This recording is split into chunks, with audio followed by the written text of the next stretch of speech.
She'd promised her late husband she'd keep living. For years later, she was still just breathing. Then a bleeding stranger collapsed in her storm-soaked field. And the billionaire who didn't believe in love anymore taught her heart how to beat again. Welcome back, my wonderful family and friends. If you're tuned in and ready to dive into today's story, don't forget to hit that subscribe button and drop a comment letting me know where you're watching from. Tomorrow, I'll be bringing you another exciting story you definitely don't want to miss. So, let's get started. The wind chimes on the porch sang Daniel's song. Mirabelle stood at the kitchen window, hands wrapped around her morning coffee, and listened. He'd made those chimes from copper piping and old horseshoes the summer before he died. Back when his hands were still steady, before the cancer made everything shake. They'd hung them together on a June morning that felt like forever ago. For years of those chimes singing without him. The coffee had gone cold. She drank it anyway, tasting nothing, going through the motions of a morning she'd repeated 1,000 times. 6 a.m. Coffee. Check on the animals. Clinic by 8. Come home. Dinner for 1. Sleep in a bed too big for just her. Living, she'd promised him in those final days. I'll keep living. But this wasn't living. This was haunting her own life. Through the window, she could see the barn where her clinic was housed. A converted space that smelled like hay and antiseptic. 3 exam rooms, a small surgery, and enough equipment to handle most emergencies. She was the only large animal vet within 30 miles, and the people of Whitfield County needed her. The animals needed her. She needed to be needed. Her phone buzzed.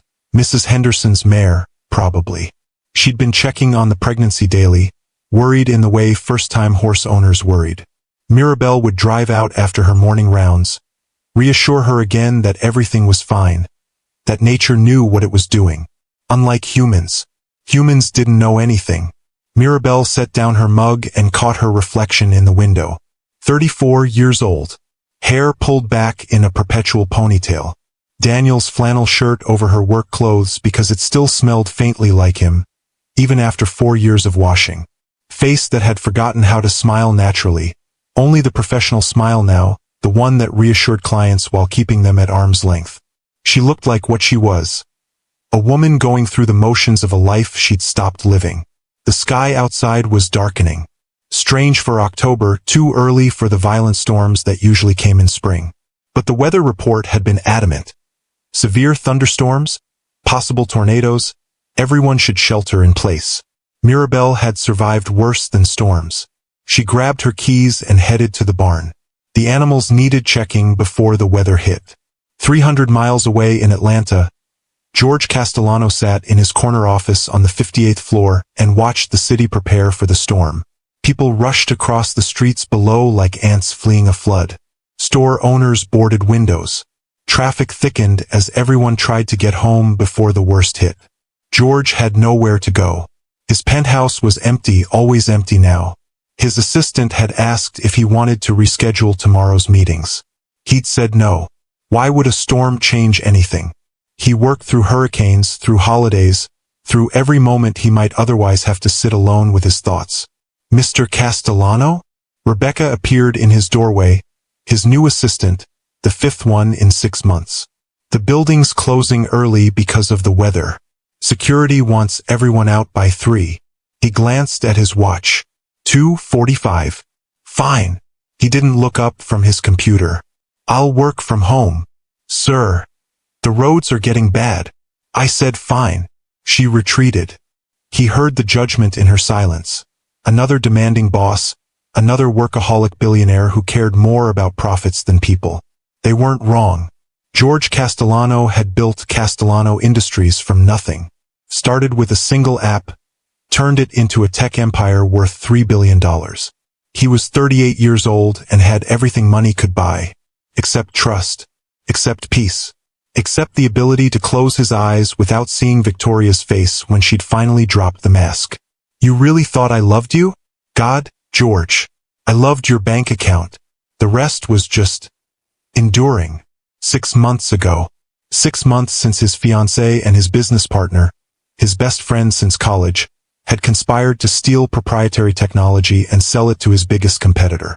6 months since he'd learned that every smile, Every touch, every whispered "I love you" had been a transaction. He'd won the legal battle, got his technology back, destroyed them both professionally.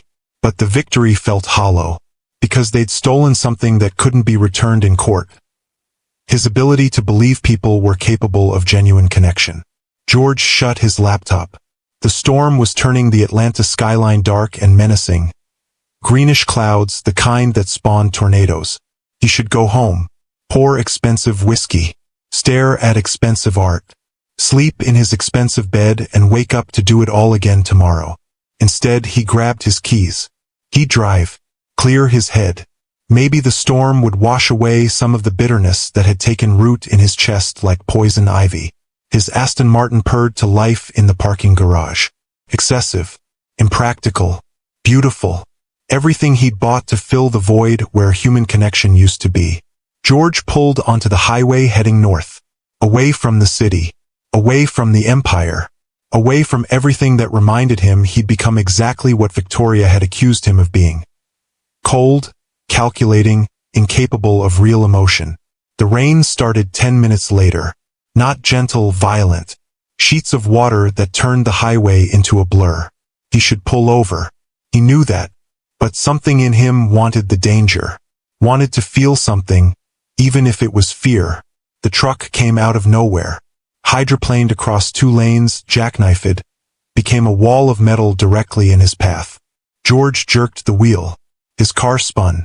Physics took over, momentum, velocity, the utter lack of control when 2 tons of luxury vehicle decided where it was going. The guardrail barely slowed him down. Then he was airborne. Then he wasn't. Then everything went black. Mirabelle heard the crash from inside the barn. Not the impact itself that was swallowed by thunder, but the aftermath. The sharp crack of metal, the settling groan of a vehicle that had stopped suddenly and violently. She ran outside into the storm. Rain lashed at her face, wind tried to shove her back. Lightning illuminated the field in stark white flashes. There, at the edge of her property where the highway guardrail had failed, a black shape that didn't belong. Expensive car, crushed front end, smoke rising from the hood. Oh God, Mirabelle ran. The driver's side door was jammed. She wrenched it open. Veterinary work had made her strong and found him. Man mid-30s, maybe 40. Dark hair matted with blood. Expensive suit torn and muddy. Unconscious but breathing, she checked pulse, airway, the automatic assessment of someone trained to evaluate living things in crisis. Head wound. Possibly concussion. Cuts from glass. But alive. Hey! She touched his face, tried to rouse him. Can you hear me? Sir. Can you hear me? He groaned. Eyes fluttered but didn't open. No time. The storm was getting worse. Lightning was striking close, too close. And this car could catch fire, could explode, could become a death trap. Mirabelle made a decision. She got her arms under his shoulders and pulled. He was heavy, dead weight, all muscle and height, but she'd wrestled calves and hauled feed sacks and spent 4 years running a farm alone. She pulled him from the wreckage, dragged him through the mud and rain, got him halfway across the field before his eyes opened. What? His voice was rough, confused. Don't talk. Just help me. Can you walk?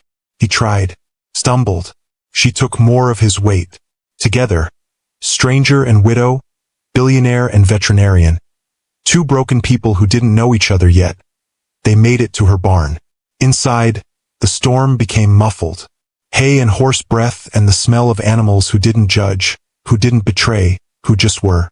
Mirabelle lowered him onto a clean blanket she kept for emergencies. His eyes were open now. Dark brown, disoriented, tracking her movements. You were in an accident, she said, already pulling out her medical kit. I'm going to check you for injuries. What's your name? George. Came out slurred. Definitely concussion. Where? My farm. You crashed through my fence. She examined his head wound. Deep but not catastrophic. I'm Mirabelle. I'm a veterinarian. I know that's not the same as a doctor, but you saved my life. His eyes focused on her face. Really focused. Saw her in a way that made her breath catch. Thank you. Don't thank me yet. I still have to make sure you're not dying. But he was looking at her like she'd done more than pull him from a wreck. Like she'd pulled him from something deeper. And Mirabelle, who hadn't felt anything but grief for 4 years, felt something shift in her carefully constructed walls. No, she thought. No, no, no. He's just a stranger. He'll heal and leave. That's all this is. But the way he was looking at her suggested something different. Suggested maybe the storm hadn't just brought him to her field. Maybe it had brought them both exactly where they needed to be. A bleeding stranger. A storm-isolated farm. 2 people who've sworn off connection, forced into proximity by fate. Mirabelle thinks she's just saving a life. But what if he's about to save hers too? Have you ever had an unexpected encounter that changed everything? Drop a comment below. Sometimes fate works in mysterious ways. This is going to sting, Mirabelle said. Antiseptic-soaked gauze hovering over the gash above George's left eyebrow. I've had worse. His voice was steadier now, the confusion fading as his pupils returned to normal size. She pressed the gauze to his forehead. He hissed but didn't pull away. Sorry. Her hands were gentle despite her warning. Practiced. She'd done this 1,000 times. Cleaned wounds, assessed damage, decided what could heal on its own and what needed intervention. Just never on a human. You do this often? George asked, watching her face as she worked. Pull bleeding strangers from wrecked cars? First time. She dabbed at the blood, revealing the wound beneath. Deep but clean. You're lucky. 1/4 inch to the left and you'd have needed a surgeon, not a vet. I don't feel lucky. Something in his tone made her pause. Look at him properly. His eyes were dark. Not just brown, but deep and tired and carrying weight that had nothing to do with the accident. Why were you driving in that storm? She asked quietly. Why does anyone do stupid things? He winced as she applied butterfly bandages. To feel something other than what they're feeling. Mirabelle understood that more than she wanted to admit. She finished with his head, moved to his hands. His right palm was torn up, glass cuts, shallow but numerous. She cleaned each one methodically, aware of how close she was to him. How she could smell his cologne beneath the rain and blood. Something expensive and woody. How his breathing had changed, deepened, as she touched him. You're good at this, George said. Occupational hazard. She didn't look up. Couldn't look up. Most of my patients can't tell me where it hurts, so I learned to read bodies. Compensatory behavior. What they're protecting. What am I protecting? The question was too intimate. Too knowing. Mirabelle's hands stilled. Your ribs. Left side. You're breathing shallow. Could be bruised, could be cracked. I need to check. Okay. She helped him out of his torn suit jacket. Then his shirt. Her fingers were clinical, professional, she told herself, as she examined his torso. But she felt the heat of his skin, saw the scars that told stories she didn't know, noticed the way his muscles tensed under her touch.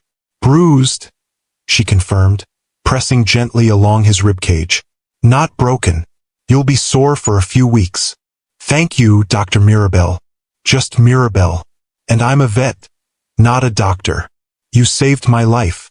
That makes you whatever I need you to be. Their eyes met, held. The barn suddenly felt smaller. The storm outside faded. There was only this moment, her hands on his skin, his eyes seeing past her walls, the dangerous recognition that something was happening between them, something neither of them was ready for. Mirabelle pulled away. I should call 911. Get you to a real hospital. The roads are flooded. George gestured to the barn entrance where water was pooling.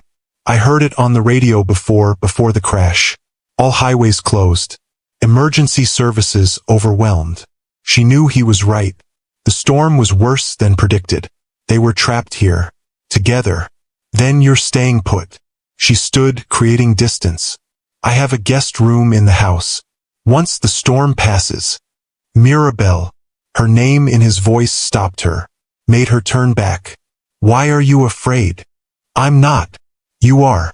You've been afraid since you pulled me out of that car. Not of me. Of something else. She wanted to lie. To brush it off.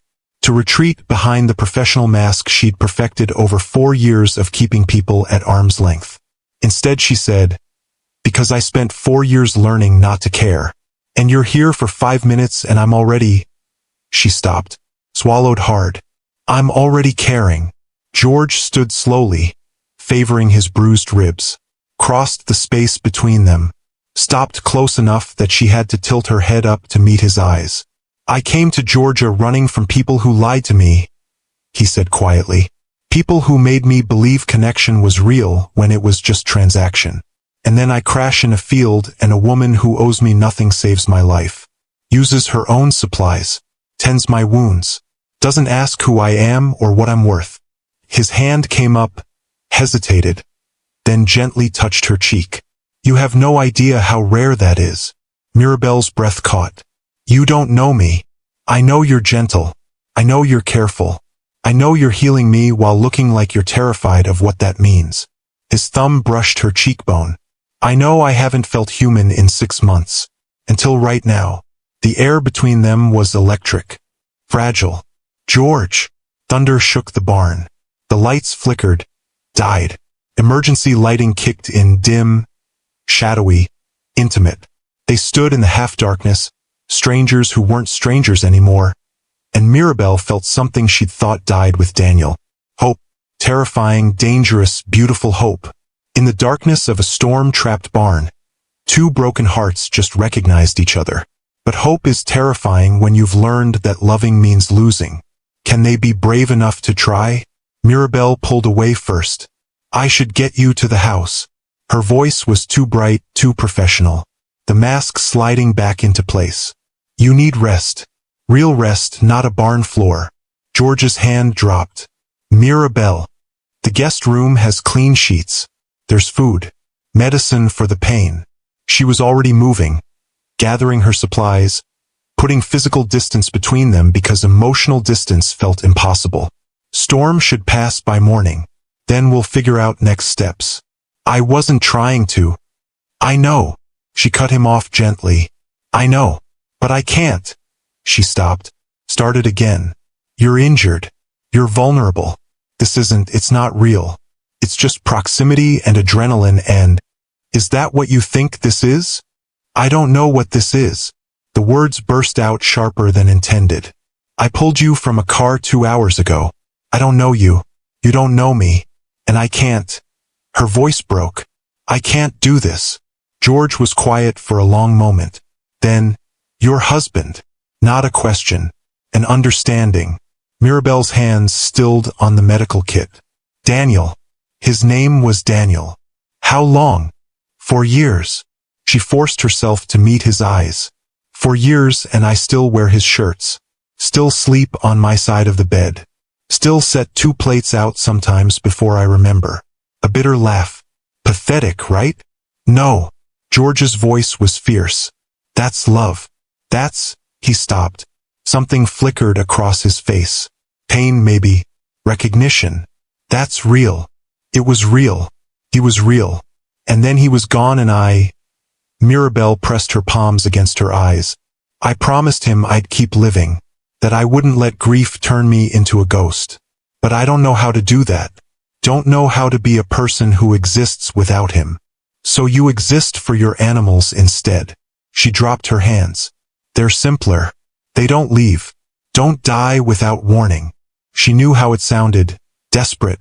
Broken. "They're safe." "Nothing's safe," George said quietly. "Believe me, I've tried. Built walls. Controlled every variable. Trusted no one. And I'm still—" He gestured helplessly at himself. "Still ending up bleeding in strangers' fields." Despite everything, Mirabelle almost smiled. Some stranger. Some field. The moment stretched. Softened. Then Mirabelle shook her head. "Come on. Let's get you inside before hypothermia sets in." The house was exactly what George expected. Small, worn, loved. Pictures everywhere. A man's face recurring. Handsome, laughing, arms around a younger Mirabelle who looked like she'd never known grief. Daniel, the ghost in the room. "Guest rooms upstairs," Mirabelle said, not looking at the photos. "Bathrooms stocked. I'll bring you some of—" She hesitated. "Some clothes. They'll be big, but better than sleeping in a torn suit." Daniel's clothes. George understood. "Thank you." She nodded and fled upstairs. George stood in the living room, surrounded by a dead man's life, and felt something ugly twist in his chest. Not jealousy, not exactly. More like futility. What was he doing? Feeling things for a woman who was still in love with her husband? A woman who'd saved him out of basic human decency. Nothing more? You're doing it again, he thought. Looking for betrayal where there isn't any. Protecting yourself from hurt by hurting first. Victoria had taught him that. Made him suspicious of every kindness, every gentle word.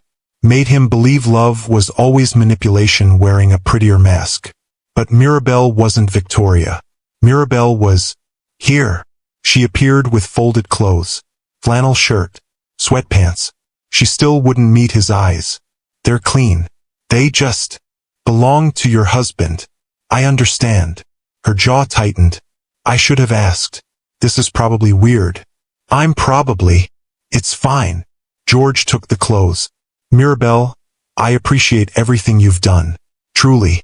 But you don't owe me anything beyond basic first aid. If this is uncomfortable. It's not uncomfortable. She finally looked at him. It's terrifying. The honesty hit him like a physical blow. Because you feel it too, he said. I don't know what I feel. Her voice was barely a whisper. I spent 4 years feeling nothing. And now you're here and I'm feeling everything. And I don't know if that's real or if it's just what? Just my heart trying to remind me it still works. She wrapped her arms around herself. And I don't know if I want it to work.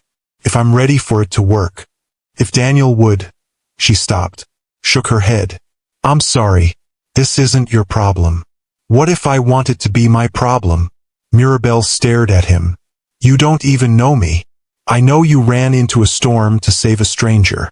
I know you're gentle and careful and terrified of your own capacity to care. George stepped closer. I know that 30 seconds ago you told me the truth when lying would have been easier. That counts for something. Or maybe I'm just broken enough to mistake trauma bonding for connection. Is that what you think this is? I don't know. She turned away. I don't know, George. I don't know anything except that you need rest and I need space and this storm needs to end, so we can both go back to our separate lives and forget this happened. But even as she said it, George saw her hands trembling. Saw the way she kept glancing at him like she was memorizing details. Saw the truth she was trying to deny. She didn't want to forget. Neither did he. Okay, he said quietly. Space. Rest. We'll pretend this was just a good Samaritan situation. Nothing more. Relief and disappointment warred on her face. Thank you. She left him there, surrounded by another man's life, wearing another man's clothes, feeling like an intruder in more ways than one. But as George climbed the stairs to the guest room, he saw it. A single photograph tucked in the hallway. Mirabelle and Daniel on their wedding day. Both radiant, both impossibly young. And written on the frame in Daniel's handwriting. Don't stop living when I'm gone. Promise me.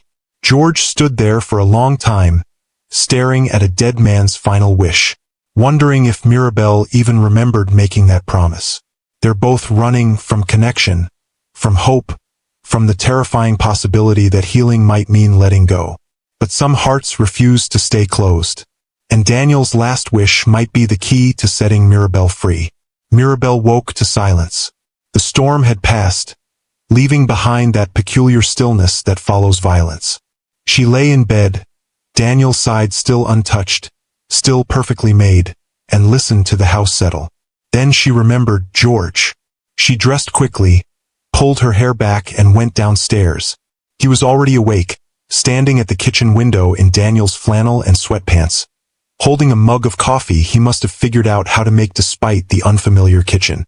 Morning, she said. He turned. The butterfly bandages on his forehead were stark against his skin, a reminder of yesterday's violence. But his eyes were clearer, alert. Morning. I hope you don't mind, I made coffee. It's fine. She moved past him, poured her own cup, needing the ritual to steady herself. How are you feeling? Sore. Alive. He paused. Thanks to you. The gratitude sat awkwardly between them. Mirabelle checked her phone. No signal. She tried the landline, dead. Walked to the front door and opened it. Water. Everywhere. The road to her property was a river, brown and churning with debris. Tree branches. Fence posts. What looked like someone's mailbox floating past.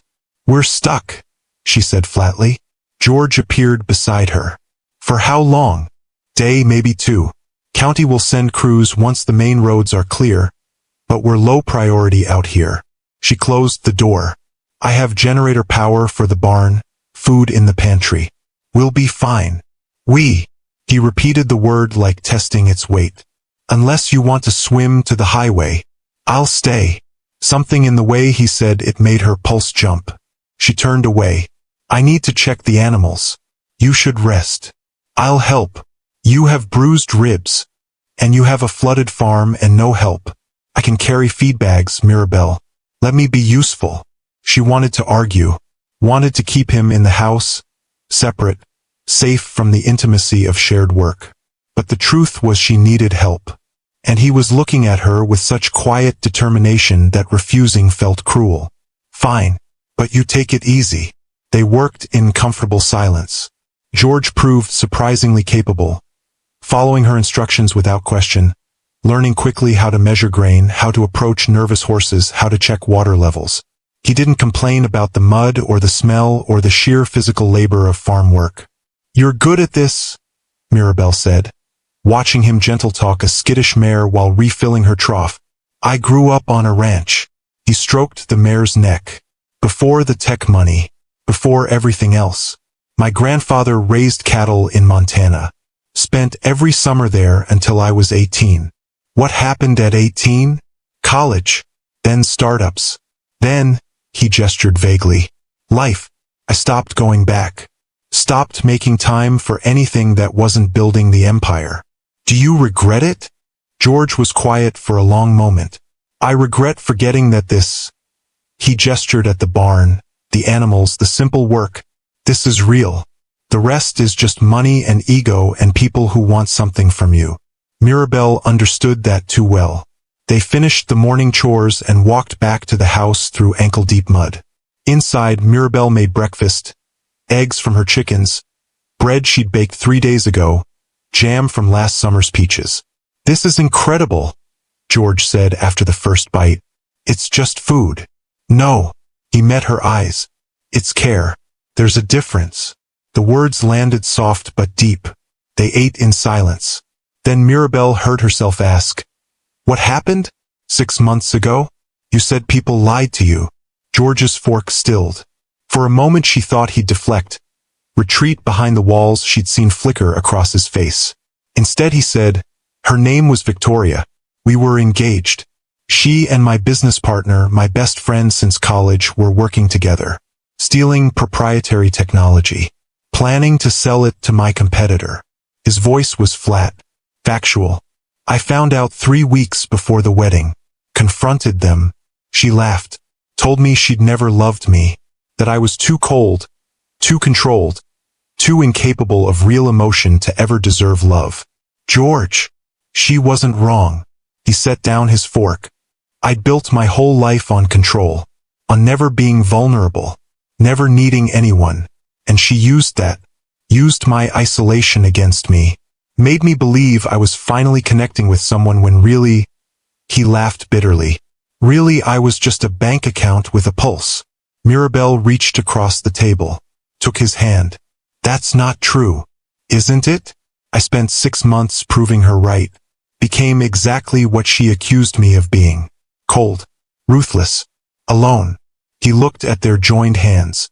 Until I crashed in your field and you, his voice caught. You saw me, not my money, not my reputation, just me. I see someone who's been hurt, Mirabelle said softly. Someone who built walls because letting people in felt too dangerous. Someone who's been alone so long he forgot what connection feels like. Sounds familiar. She smiled sadly. We're a pair, aren't we? You running from betrayal. Me running from grief. Maybe that's why he gestured between them. Whatever this is, maybe that's why it feels different. Or maybe it's just proximity, Mirabelle said, but she didn't pull her hand away. Two lonely people trapped by a storm. Is that what you think? I think. She stopped, started again. I think I'm terrified, because for 4 years I've been safe. Numb. And then you show up bleeding in my field and suddenly I'm feeling everything and I don't. Her voice broke. I don't know if I can survive losing someone again. So you'd rather feel nothing? Yes. No. I don't know. Tears pricked her eyes. Daniel made me promise I'd keep living. But I don't know how to do that without betraying his memory. Without forgetting him. Mirabelle. George squeezed her hand. Living isn't forgetting. Living is honoring what you had by choosing to have more. How do you know? Because I've been dead for 6 months. Walking, breathing, but dead inside. And yesterday, his thumb traced her knuckles. Yesterday I felt alive again. Because of you. The confession hung between them, raw and real. Mirabelle should pull away. Should protect herself. Should remember that hope was dangerous and love was pain and safety meant staying alone. Instead she held on tighter. I don't know how to do this, she whispered. Neither do I. George smiled, small, uncertain, beautiful. But maybe we figure it out together. Outside, water rushed past her home. Inside, 2 broken people held hands across a kitchen table and chose to be brave. Just for today. Just for this moment. Just enough to see what happened next. They've admitted their fear and their longing. Trapped together for another day, the walls are crumbling. But can 2 people who've lost everything find the courage to risk their hearts again? Or will old wounds destroy this fragile new beginning? Have you ever been scared to move forward because of your past? How did you find the courage? Share your story in the comments. Your words might inspire someone else who's struggling. The afternoon stretched long and quiet. They'd fallen into an unexpected rhythm. Mirabelle reading veterinary journals on the couch, George working on his laptop, miraculously still functional despite the crash. The silence comfortable rather than awkward, until George asked, "How did he die?" Mirabelle's hands stilled on the page. She'd been waiting for this question, dreading it. "Cancer," she said quietly. "Pancreatic. Stage 4 by the time they found it." "How long did you have?" 6 months. From diagnosis to... She couldn't say the word.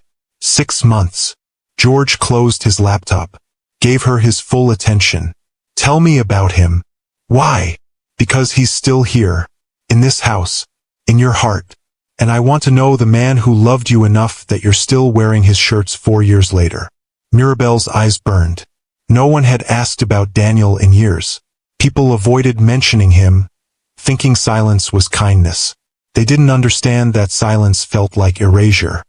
"He was good," she said finally. "Genuinely good. Patient. Kind. The kind of man who stopped to help strangers change tires. Who remembered everyone's birthday. Who could make me laugh when I was drowning in vet school stress." She traced the edge of her book. "We met when I was 23. Married at 26. Built this farm together. Every fence post. Every stall. Every dream. You were happy. Blissfully. Stupidly. The kind of happy where you forget bad things can happen." Her voice cracked. "And then they did." George moved to the couch. Sat beside her. Close but not touching. Waiting. "He started losing weight," Mirabelle continued. "Feeling tired. We thought it was just farm work. Long hours. Then came the pain. The tests. The doctor's face when he gave us the results." She pressed her palms to her eyes. 6 months. They gave us 6 months and I thought I really believed we'd have longer. That love would be enough. That if I just fought hard enough, believed hard enough. But it wasn't. No. The word was barely a whisper. He died on a Tuesday morning. In our bed. Holding my hand. His last words were, "Don't stop living." She dropped her hands. "And I said I wouldn't. I promised. But George, I don't know how. Because everything here is him. The barn we built. The chimes he made. This couch where we'd sit and plan our future. Tears streamed down her face. How do I live when living means leaving him behind? You're not leaving him behind. George's voice was rough with emotion. You're taking him with you. Everything he taught you. Everything you became because of him. That doesn't disappear because you choose to be happy again. But it feels like betrayal. I know. He took her hand. God, Mirabelle, I know. Something in his tone made her look up. Victoria. Yeah. He stared at their joined hands. But it's different. Your husband died loving you. Victoria. His jaw tightened. She never loved me at all. Tell me, Mirabelle said gently. George had never told anyone the full story. Not his lawyers. Not his therapist. Not the handful of people he still called friends. But sitting in this small house with this woman who'd saved him, he found the words coming. I met Victoria at a tech conference. She was an investor. Beautiful. Brilliant. Everything I thought I wanted. He laughed bitterly. She pursued me. Made me feel like I was special. Like my walls were interesting instead of problematic. I thought, he stopped. I thought someone finally saw past the money to the person. But she didn't. No. She saw an opportunity. A mark. He gripped Mirabelle's hand tighter. My best friend Marcus, we'd built the company together. He was dating her first, actually. Then they broke up and she started pursuing me. I should have seen it. Should have questioned why she wanted me. But I was lonely and she was there, and for the first time in years I felt connected. Yes. The word was painful. For 2 years, I believed it was real. Planned a wedding. Talked about kids. Merged my company with Marcus's division because we're family now. And then, his voice went cold. Then I found the emails. Years of communication. Her and Marcus. Laughing about me. Planning how to extract maximum value. How to steal the AI technology I developed. How to destroy me and take everything. Mirabelle's hand covered her mouth. Oh, George. The worst part wasn't the theft. Wasn't even the betrayal. It was reading her real thoughts about me. His eyes were dark with old pain. She called me emotionally unavailable. Incapable of genuine connection. A robot in an expensive suit who mistakes transactions for relationships. And the thing is, his voice broke. She was right. I'd become exactly that. So focused on building my empire that I forgot how to be human. And she used it. Used my weakness against me. That's not a weakness, Mirabelle said fiercely. Being guarded because you've been hurt, that's survival. Is it? Because it feels like cowardice. Like I'm so afraid of being hurt that I hurt myself first. Push people away before they can leave. Control everything so nothing can surprise me. He met her eyes. Until yesterday. Until you. And I don't know what to do with that. Don't know how to be this. He gestured helplessly. This vulnerable. This open. This terrified. You think I'm not terrified? Mirabelle's laugh was watery. George, I'm absolutely terrified. Because I spent 4 years convincing myself I was fine alone. That needing someone made me weak. That loving again meant forgetting Daniel. And then you crash into my life and suddenly, she touched his face. Suddenly I want things I thought I'd buried with my husband. What things? Connection. Touch. Someone to talk to at the end of the day. Someone who sees me. Really sees me. Not just the capable veterinarian but the woman underneath who's still grieving and still hoping and still. She stopped. Still alive. Despite everything. Still alive. George pulled her close. She came willingly, tucking herself against his chest. His arms wrapping around her like she was something precious. We're both disasters, he murmured into her hair. Complete disasters. But maybe, he pulled back just enough to see her face. Maybe disasters understand each other. Maybe broken pieces fit together in ways that whole people can't. Mirabelle smiled through her tears. Is that your billionaire way of saying we're perfect for each other? I'm saying. He brushed her tears away with his thumbs. I'm saying I came to Georgia trying to outrun my past. And I crashed in your field. And you saved my life. And now I'm sitting in your dead husband's clothes in your living room, and I've never felt more. He searched for the word. More found. Found, she repeated, testing it. Yeah. His forehead touched hers. Like I've been lost for 6 months. For years, maybe. And you, his voice roughened. You found me. We found each other, Mirabelle whispered. And in the quiet afternoon of a flooded farm, 2 broken people held each other and let themselves believe, just for a moment, that maybe healing was possible after all. Their walls have crumbled. Their stories are shared. But knowing each other's pain is one thing. Trusting each other with their hearts is another. Tomorrow the water will recede, and they'll have to decide. Return to their separate broken lives, or risk building something new together. Sometimes the people who understand us best are the ones who've been broken too. Have you ever found unexpected connection with someone who just got your pain? Tell us about it in the comments.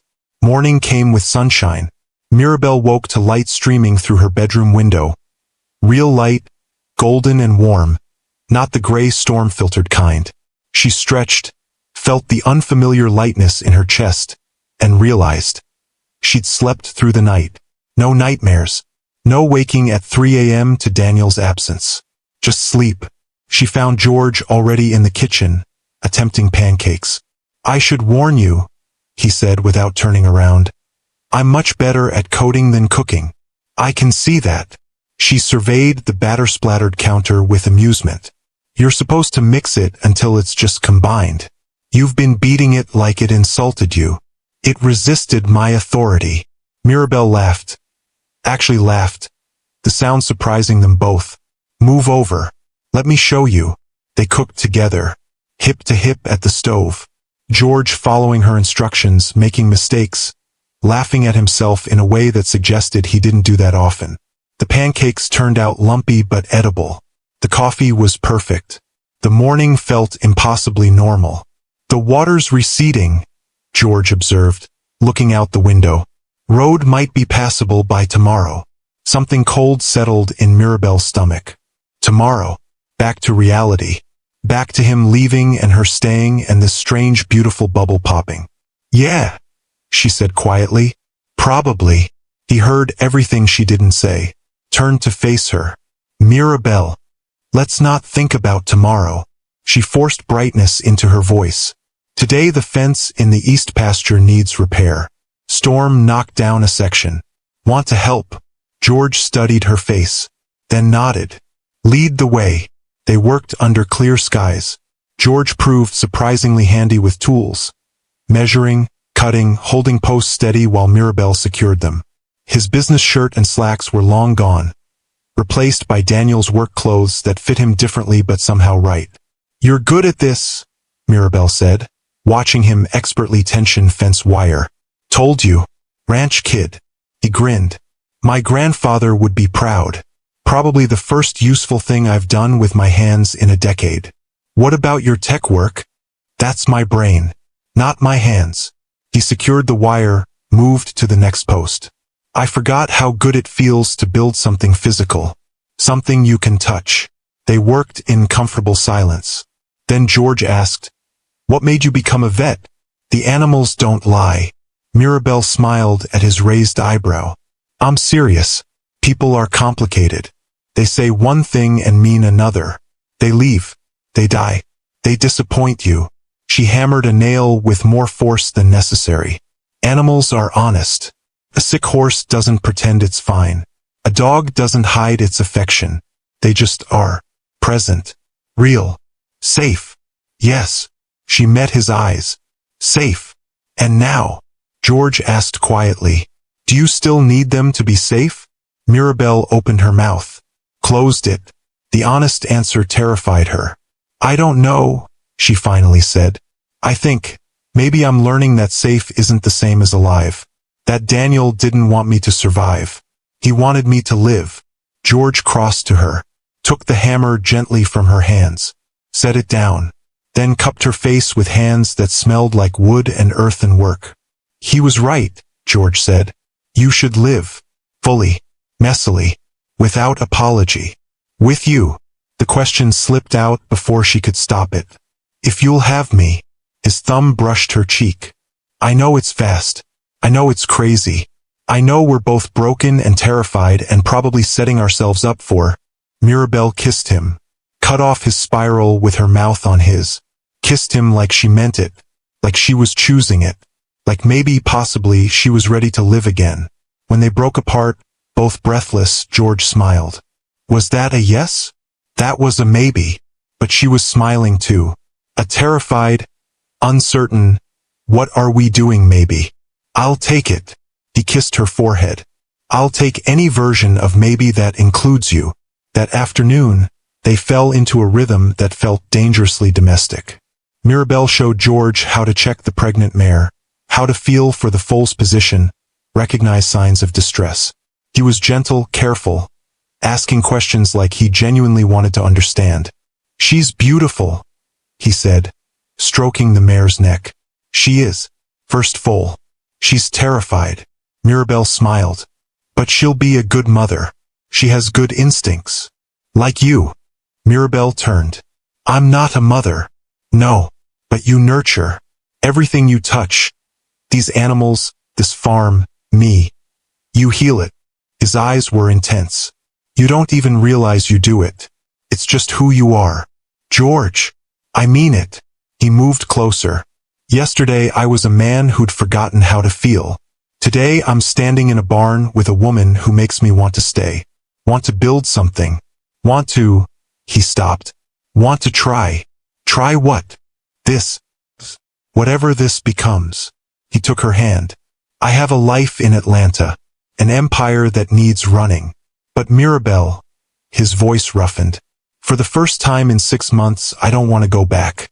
Don't want to return to that empty penthouse and that cold office and that lonely life. What do you want? You. Simple. Direct.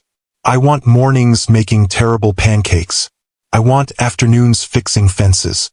I want nights sitting on your porch listening to Daniel's wind chimes and not feeling like a ghost in his life but... He swallowed hard. But like someone building a new life. With you. Tears blurred Mirabelle's vision. You don't know what you're saying. I know exactly what I'm saying. He pulled her close. I'm saying I love you. It's too soon. It's too fast. It makes no logical sense. But I love you. And I think... He searched her face. I think maybe you love me too. And that terrifies you because loving me means choosing to live. Means letting Daniel go. I can't let him go, she whispered. You don't have to. He's part of you. Part of what made you this incredible woman. George's hands framed her face. But Mirabelle, you can honor his memory and still choose happiness. You can love what you had and still want what's next. You can... His voice cracked. You can live. Like you promised him. Really live. She broke then. Sobbed into his chest while he held her. Years of grief pouring out. Years of guilt and loneliness and fear. And beneath it all, hope. Fragile. Terrifying. Beautiful hope. I'm scared, she finally said. Me too. What if we mess this up? We probably will. He smiled against her hair. But we'll mess it up together. And maybe that's enough. Mirabelle pulled back. Looked at him, really looked. Saw past the expensive haircut and designer stubble to the man underneath. The one who'd been broken by betrayal. The one who'd crashed into her life and somehow become part of it. I love you too, she whispered. I don't want to. Feels too soon. Too scary. Too real. Yes. She laughed through tears. Too real. Good. George kissed her softly. Because I'm done with fake. Done with walls. Done with being afraid. Another kiss. I want real. Even if it's messy. Even if it's terrifying. I want this. Want you. Stay, Mirabelle said. Don't go back to Atlanta tomorrow. Stay. Just... She pressed her forehead to his. Stay. Okay. Just like that. Just like that. He smiled. Turns out empires can run themselves for a while. And I'd rather be here. Building fences. Making terrible pancakes. Learning how to live again. His arms tightened. With you. That evening, they sat on the porch watching sunset paint the sky gold and pink. Daniel's wind chimes sang. The farm breathed around them, and two broken people held hands and believed, truly believed, that maybe healing had found them after all. They found something real, love, hope, the courage to try again. But tomorrow George's phone will have signal again. Tomorrow the outside world returns. And sometimes love isn't enough when reality crashes back in. Can what they've built survive beyond the storm? What's the bravest thing you've ever done for love? Sometimes choosing to open your heart again is the most courageous act. Share your story below. The phone started buzzing at dawn.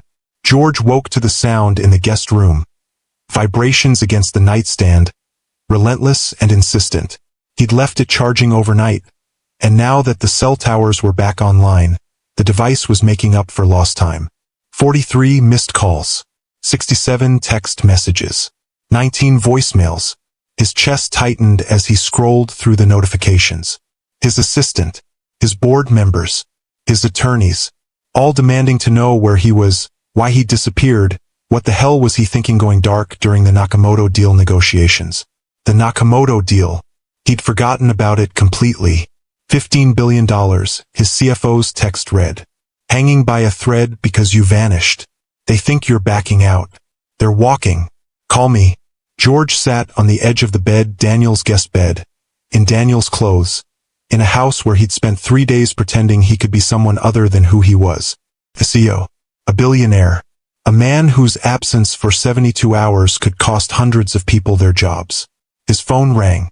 Rebecca, where the hell have you been? Her voice was sharp with panic. Do you have any idea what's happening? The board is ready to mutiny. Nakamoto's threatening to pull out. There are rumors you've had a breakdown. I'm fine. You're not fine. You disappeared during the biggest acquisition of your career. George, whatever's going on. I had an accident. The words came out flat. Professional. The CEO voice he'd perfected over 20 years. Car crash. I've been recovering. I'll be back in Atlanta by tonight. Silence. Then, an accident? Are you hurt? I'm fine, he repeated. Schedule an emergency board meeting for tomorrow morning.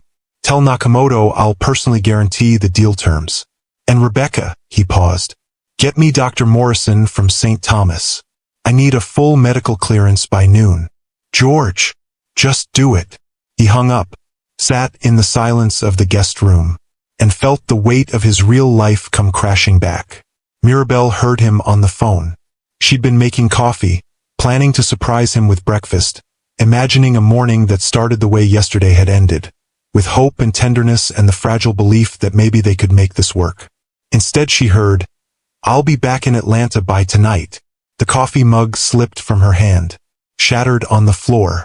George appeared in the kitchen doorway, still in Daniel's clothes but somehow different now. Distant, closed off, the billionaire mask sliding back into place. I'm sorry, he said. I didn't mean for you to hear that. But you meant it. Her voice was deadly calm. Mirabelle, you're leaving. Tonight. I have to. He ran a hand through his hair. There's a deal. $15 billion. Hundreds of jobs depending on it. I can't just. I have responsibilities. Of course. She grabbed the broom, started sweeping glass with mechanical precision. Your real life. The one that matters. How silly of me to think 3 days in the middle of nowhere could compete with that. That's not fair. Isn't it? She looked up, and her eyes were blazing. You said you wanted to stay. You said you loved me. You said, her voice cracked. You said you wanted to build something. But at the first phone call from your empire, you're running back. I'm not running. You are. The broom clattered to the floor. You're running back to the safe place. The controlled place, where emotions don't exist and everything makes logical sense. Because this, she gestured between them, this is messy and scary and real, and you can't handle real. George's jaw tightened. You don't know what you're talking about. Don't I? Mirabelle stepped closer. I know you're terrified. I know you're using this deal as an excuse. I know that the second things got too intense, too vulnerable, you found a reason to leave. That's not. He stopped. Started again, voice cold. My company employs 3,000 people. The Nakamoto acquisition will create 500 new jobs. Real jobs. Real lives. Not some fantasy we built in a storm. The word fantasy hit like a slap. Fantasy, Mirabelle repeated. I didn't mean. Yes, you did. Tears burned her eyes, but she refused to let them fall. That's what this is to you. A fantasy. A retreat. 3 days playing farmer before you go back to your real life. Your real world. Where I don't exist. Mirabelle, that's not true. Then stay. The words came out raw. Desperate. If this is real, if I'm real, stay. Let your assistant handle it. Trust your team. Choose this. Choose me. George stared at her, and she watched the war play out across his face. Duty versus desire. Control versus chaos.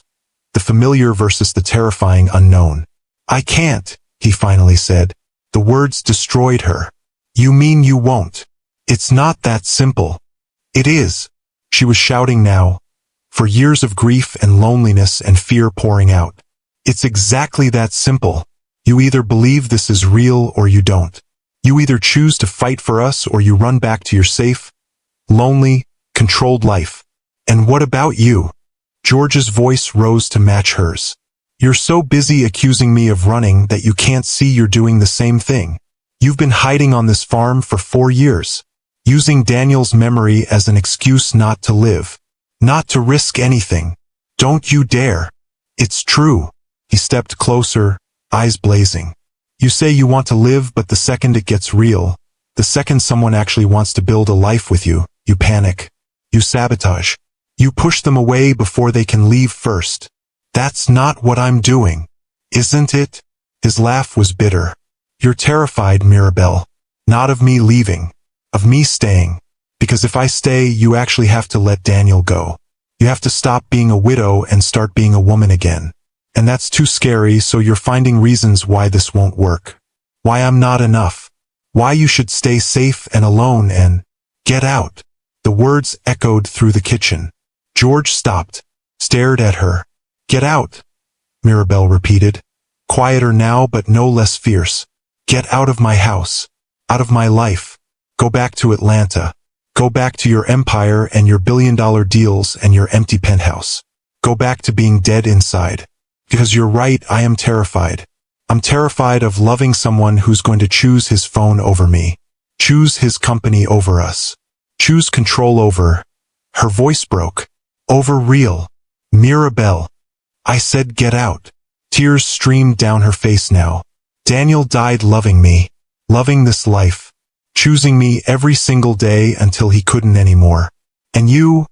She gestured at his phone, still buzzing with messages. You're not even sick and you're choosing to leave. So go. Go back to your real life. And let me get back to mine. George stood frozen. She watched something in him shatter.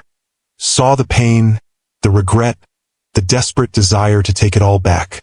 But pride and fear were louder than love. Fine, he said coldly. I'll call a car. Be out of your way within the hour. He turned and walked away. Mirabelle stood in her kitchen, surrounded by broken glass and broken dreams, and felt her heart crack open. She'd done it. Protected herself. Pushed him away before he could hurt her worse. So why did it feel like she just destroyed the best thing that had happened to her in 4 years? George packed mechanically, folded Daniel's borrowed clothes, arranged for a car service, made calls to his assistant with a voice that sounded nothing like the man who'd laughed over pancakes yesterday. His reflection in the mirror looked hollow. Dead. You're doing it again, whispered a voice that sounded like his grandfather. Running when things get hard. Choosing the empire over everything else. But what choice did he have? Mirabelle had told him to leave, had pushed him away, had been terrified, just like him, had been pushing him away before he could leave her, just like he'd been about to do to her. George sat on the edge of the guest bed and dropped his head into his hands. They'd both just destroyed the only real thing either of them had found in years. And he didn't know how to fix it. Didn't know if it could be fixed. Didn't know if he even deserved the chance to try. His phone buzzed. The car was here. George grabbed his bag and walked downstairs. Mirabelle wasn't there. Hiding somewhere on the farm, probably. avoiding the goodbye. He stood in her kitchen for one last moment, looked at the coffee mug she'd dropped, the glass still scattered across the floor, the evidence of their destruction. Then he walked out, got in the car, and left. They've both chosen fear over faith. George is driving back to his empty empire. Mirabelle is alone on her farm again. Both convinced they've done the right thing. Both feeling more broken than before they met. Sometimes love isn't enough, or is it? Can two terrified hearts find the courage to fight for each other? Or is this the end? Have you ever pushed away someone you loved because you were too scared to trust it was real? What happened? Share your story. Sometimes we need to hear we're not alone in our fear. George made it as far as the Atlanta city limits before he had to pull over. The skyline rose before him. Glass and steel and power. Everything he'd built. Everything he'd fought for. His empire. His fortress. His perfectly controlled life. And he felt nothing. He sat in the back of the town car, phone in hand, ready to dive back into the crisis. Ready to save the Nakamoto deal. Ready to prove he was still the ruthless CEO who put business above everything. Instead, he thought about Mirabelle. The way she'd looked at him in that kitchen. Devastated, betrayed, but also fighting. Fighting for something real while he'd chosen the easy path. The familiar path. The lonely path. His phone buzzed. Rebecca. Board meeting confirmed for 8 a.m. Nakamoto's team will join by video. Everything's salvageable if you can convince them you're committed. Committed. George stared at the word. He'd built an empire on commitment. 20 years of 18-hour days, sacrificed relationships, ruthless focus. He'd given everything to Castellano Industries. And what had it given him back? Money, power, an empty penthouse. A betrayal so complete it had convinced him human connection was a lie. Until Mirabelle. Mirabelle, who'd pulled him bleeding from a wrecked car. Who'd tended his wounds with gentle hands. Who'd shared her grief and her fears, and her dead husband's flannel shirts. Who'd looked at him. Not his bank account, not his reputation, and seen someone worth saving. Who'd asked him to stay. To choose her. To choose them. And he'd run. You're choosing to leave, she'd said. You're not even sick and you're choosing to leave. She was right. Daniel hadn't had a choice. Cancer had stolen him from Mirabelle, ripped him away while he was still desperately loving her, still wanting more time. But George had a choice, and he was choosing wrong. He pulled out his phone, dialed Rebecca. I need you to do something, he said when she answered. Anything. What do you need? I need you to run the board meeting tomorrow. Silence. Then, George, you can't be serious. I'm completely serious. You're my CO. You know this deal inside and out. You present to Nakamoto. You handle the board. He took a breath. You run the company. For how long? I don't know. He looked at the skyline, feeling something like peace settle over him. Maybe a week. Maybe a month. Maybe I'm done running an empire alone. Maybe it's time to trust other people. Build a team. Actually delegate instead of controlling everything. George, what happened in that storm? I remembered what matters. He smiled. And it's not this. It's not billion-dollar deals or board meetings or proving I'm still ruthless enough to deserve my reputation. It's, his voice caught. It's waking up next to someone who makes terrible coffee and laughs at my terrible pancakes. It's fixing fences and learning to trust and being terrified and doing it anyway. You're in love. Rebecca's voice was soft. Wondering. Completely. Terrifyingly. He closed his eyes. And I almost lost her because I was too scared to choose her over this. Then what are you still doing in that car?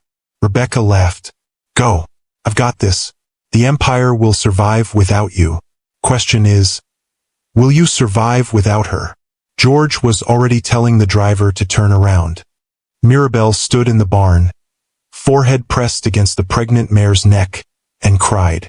The mare stood patient, used to humans seeking comfort in her solid warmth. Animals were good that way. They didn't judge, didn't ask questions, just existed steady and real. I messed up, Mirabelle whispered. I had something real and I destroyed it because I was too scared. The mayor nickered softly. He wanted to stay. I could see it. But I pushed him away. Accused him of choosing his company over me when really... She choked on a sob. Really, I was just terrified he'd do what everyone does. Leave. Disappear. So I made him leave first. Before he could hurt me worse. She pulled back, wiped her eyes, looked around the barn that had been her sanctuary for 4 years. Her prison, more like. Daniel had loved this place, had built it with his own hands, had filled it with animals and dreams and life. And in his final days, lying in that too big bed, he'd made her promise. Don't stop living when I'm gone. But she had stopped, had frozen herself in the moment of his death, convinced that moving forward meant leaving him behind. I'm sorry, she whispered to the empty air, to Daniel's memory, to the ghost she'd been holding on to. I'm so sorry. You wanted me to live and I've just been existing, hiding, using you as an excuse not to risk anything. The wind chimes sang on the porch. Daniel's chimes. His song. But maybe it was time for a new song. Mirabelle walked slowly to the house. To the bedroom she'd barely changed in 4 years. Daniel's books still on his nightstand. His watch in the drawer. His side of the closet still full of clothes she couldn't bring herself to donate. She stood in the doorway and let herself really see it. A shrine. A memorial. A cage made of love and grief. You didn't want this, she said aloud. You wanted me to be happy. To find love again. Her voice broke. To let you go. She pulled out her phone. Found the photo she kept locked in a private album. Daniel's last note to her. Written when his hands could barely hold the pen. My beautiful Mirabelle. If you're reading this, I'm gone. And you're probably still wearing my flannel shirts and refusing to move my things and thinking that staying frozen is the same as staying loyal. It's not. Love me by living. Love me by being happy. Love me by finding someone who makes you laugh the way I did. Who holds you the way I did. Who sees how extraordinary you are. Don't let grief make you small. You're too big, too bright, too alive for that. Promise me. Promise you'll live. All my love. Always, Daniel. Mirabelle read it 3 times. Then she pulled out a suitcase and started packing. They met on the road. George's car heading back to the farm. Mirabelle's truck heading toward Atlanta. Both of them desperate. Both of them terrified. Both of them choosing love over fear for the first time in years. George saw her truck first. Told his driver to stop. Jumped out in the middle of the rural highway, waving his arms. Mirabelle slammed on her brakes. They stood 20 feet apart, separated by asphalt and old wounds and the terrifying possibility that they were too late. I'm sorry, George said. His voice carried across the distance. I'm so sorry. You were right. I was running. I was choosing my safe, controlled life over us. Over you. Over everything real. No. Mirabelle climbed out of her truck. I'm sorry. I pushed you away. Accused you of choosing wrong when really I was just... Tears streamed down her face. I was just so scared of losing someone again that I destroyed us before you could. Mirabelle. Let me finish. She stepped closer. Daniel didn't want me to stay frozen. He wanted me to live. To love again. To find someone who... Her voice caught. Who makes me feel alive. And George, you do. You make me feel everything. And that's terrifying. But I'm done being scared. I'm done choosing safe over real. I'm done. She closed the distance between them. I'm done living without you. George caught her in his arms. Held her like she was precious. Like she was everything. I love you, he said into her hair. I love you and I'm choosing you. Not the empire. Not the deals. Not the safe, lonely life. You. Every time. Always. What about the Nakamoto deal? Rebecca's handling it. My team's handling it. Because I finally realized. He pulled back to look at her face. I built an empire. But what's the point if I have no one to share it with? What's success if I'm alone? What's power if... His voice roughed. If I don't have you? Mirabelle cupped his face in her hands. I was coming to find you. To tell you I was wrong. To ask if maybe Maybe we could try again. Figure out how to make this work. Your life and my life and our life, George said. Not mine and yours. Ours.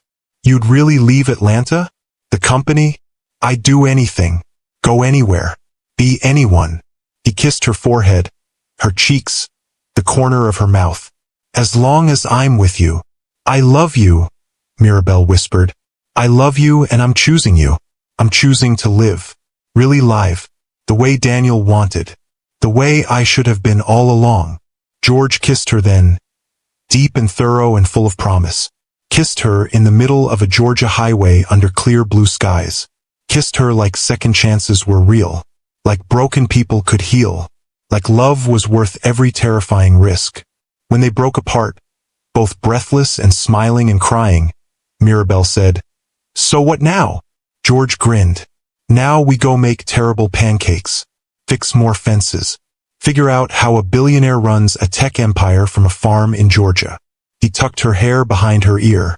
"Now we build a life. Together. Messy and imperfect and real. Together," Mirabelle agreed. And standing on that highway, halfway between her past and his, between grief and hope, between safe and alive, two broken people chose each other. Chose love. Chose to live. They've chosen each other, but now comes the hard part. Building a life together. Merging two worlds. Proving that love is more than a choice made in a moment. It's a choice made every single day. Can they do it? Can broken pieces really build something whole? What would you give up for love? What's the bravest choice you've ever made for your heart? Tell us in the comments. Your courage might inspire someone else to choose love too. 6 months later, Mirabelle woke to sunlight and the sound of terrible singing. She smiled before opening her eyes, recognizing George's off-key attempt at whatever country song was playing on the kitchen radio. He discovered a love for country music shortly after moving to Georgia, claimed it was growing on him, though she suspected he just liked making her laugh with his enthusiastic performances. She stretched, feeling the familiar warmth of their bed. Their bed now, not Daniel's, not hers, but the one they'd chosen together. New frame, new mattress, new beginning. Daniel's photo still sat on the dresser, but it was joined now by others. Her and George at the fall festival. George teaching her teenage nephew to code. Mirabelle showing George how to deliver the mare's foal. A life in progress. A story still being written. She pulled on one of George's Oxford shirts. He'd taken to leaving them around the house after discovering she liked wearing them, and padded downstairs. The kitchen smelled like coffee and something burning. "Please tell me you're not attempting pancakes again," she said from the doorway. George turned, spatula in hand, grinning sheepishly. "I'm getting better. You're really not." But she crossed to him anyway, rose on her toes to kiss him. "Good morning. Best morning." He kissed her back, slow and sweet. "The mare's restless. I checked on her at dawn. Think today might be the day." "Really?" Excitement sparked through her. They'd been waiting weeks for the foal. "Really? So maybe cancel your afternoon appointments. I have a feeling we'll be playing midwife." "We?" She raised an eyebrow. "I've been studying." He plated the slightly less burnt than usual pancakes with pride. "Your YouTube videos, 3 veterinary textbooks, and that online course. I'm practically certified." "You're practically insane." But she was laughing. "George Castellano, Billionaire CEO, wants to deliver a foal." "Former CEO," he corrected. "Current COO who works remotely 3 days a week and only travels to Atlanta when absolutely necessary." It had been his idea, restructuring the company, promoting Rebecca to CEO, creating a role that let him be involved without being consumed. His team had been skeptical at first. Then they'd seen the results. A happier George was a better leader. More creative. More willing to trust. More human. Turns out being in love was good for business. "How's the new app launch?" Mirabelle asked, settling at the table with coffee and pancakes. "Successful. Exceeded projections by 30%. He sat across from her. "Rebecca wants me in Atlanta next week for the investor meeting. I told her only if you come with me." "George, I'm serious. I want to show you the office. introduce you to the team. Show them the woman who saved my life. He reached across the table, took her hand. Show them why I smile now. Mirabelle's throat tightened. I have patience. Dr. Morrison from the next county offered to cover. I already asked. He grinned at her expression. I'm learning. Communication. Planning. Not making unilateral decisions. You're learning, she agreed softly. They ate in comfortable silence. Then George asked, You okay? Today? Daniel's birthday. The first year she'd woken up without that crushing grief in her chest. I'm okay, she said honestly. I'm good, actually. I'm going to visit his grave this afternoon. Bring flowers. Tell him about the foal. She met George's eyes. Tell him about you. What will you say? That he was right. That I'm living. That I found someone who, she smiled, who makes terrible pancakes and sings country music off-key and loves me enough to learn veterinary medicine. I love you so much more than that, George said quietly. I know. She squeezed his hand. I love you too. That afternoon the foal came. Mirabelle and George worked side by side in the barn. Her hands confident and sure, his following her lead, both of them focused on the laboring mare. Took 3 hours. 3 hours of coaching and monitoring and finally, perfect filly. Dark coat, white star on her forehead. Long legs folding and unfolding as she tried to stand. She's beautiful, George breathed, watching the foal nuzzle against her mother. She is. Mirabelle leaned against him, exhausted and exhilarated. You did good, by the way. Didn't panic once. I had a good teacher. He kissed the top of her head. What should we name her? Mirabelle watched the filly. New life, new beginning, hope made flesh. Hope, she said. Let's call her Hope. George's arms tightened around her. Perfect. That evening, they sat on the porch as sunset painted the sky. Daniel's wind chimes sang. But now there were new chimes too, ones George had made with his own hands, learning from YouTube videos, determined to add his own music to this place. I have something for you, George said, pulling a small box from his pocket. Mirabelle's breath caught. George, it's not what you think. Not yet. He smiled. Open it. Inside was a key. Old brass, worn smooth. My grandfather's ranch in Montana, George explained. He left it to me when he died. I haven't been back in 20 years. But I want to go. With you. This summer. Show you where I learned to fix fences and deliver calves and... His voice softened. And where I learned what home felt like. Before I forgot.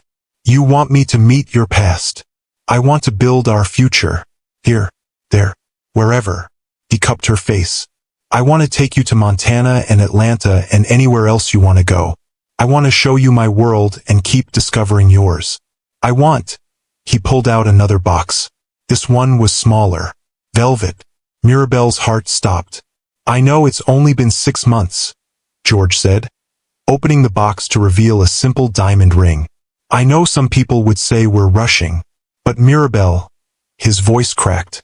I've spent enough of my life waiting, playing it safe, controlling every variable. And then I crashed in your field and you saved me. Not just my life. Me. The person I'd forgotten how to be. Tears streamed down her face. You taught me that love isn't transaction. It's transformation. That broken people can heal. That second chances are real. That. He took her hand. That home isn't a place. It's a person. And you're my home. My person. My everything. George. Mirabelle Martin, will you marry me? Will you let me spend the rest of my life making terrible pancakes and learning about horses and loving you the way Daniel wanted someone to love you? Completely, imperfectly, with everything I am. She pulled him close, kissed him through tears and laughter and joy so complete it hurt. Yes, she whispered against his mouth. Yes, yes, yes. He slipped the ring on her finger, and they sat on that porch, surrounded by wind chimes old and new, by the life they were building, by hope and healing and love, and knew they'd both finally come home. 1 year later, Mirabelle stood in her wedding dress in the barn where it all began. Simple ceremony. Close friends. George's team from Atlanta mixing with her veterinary colleagues. New family being built from scratch. Rebecca was there, beaming. Never thought I'd see the day George Castellano got married in a barn. Never thought I'd see the day I'd want to, George said, appearing beside his bride. He looked impossibly handsome in his suit. But his eyes held that warmth she'd first seen when she'd pulled him bleeding from his car. That humanity he'd thought he'd lost. Ready? She asked. So ready. He took her hand. You? Mirabelle looked around. At the barn Daniel built. At the life she'd created. At the man who'd crashed into it and made it whole again.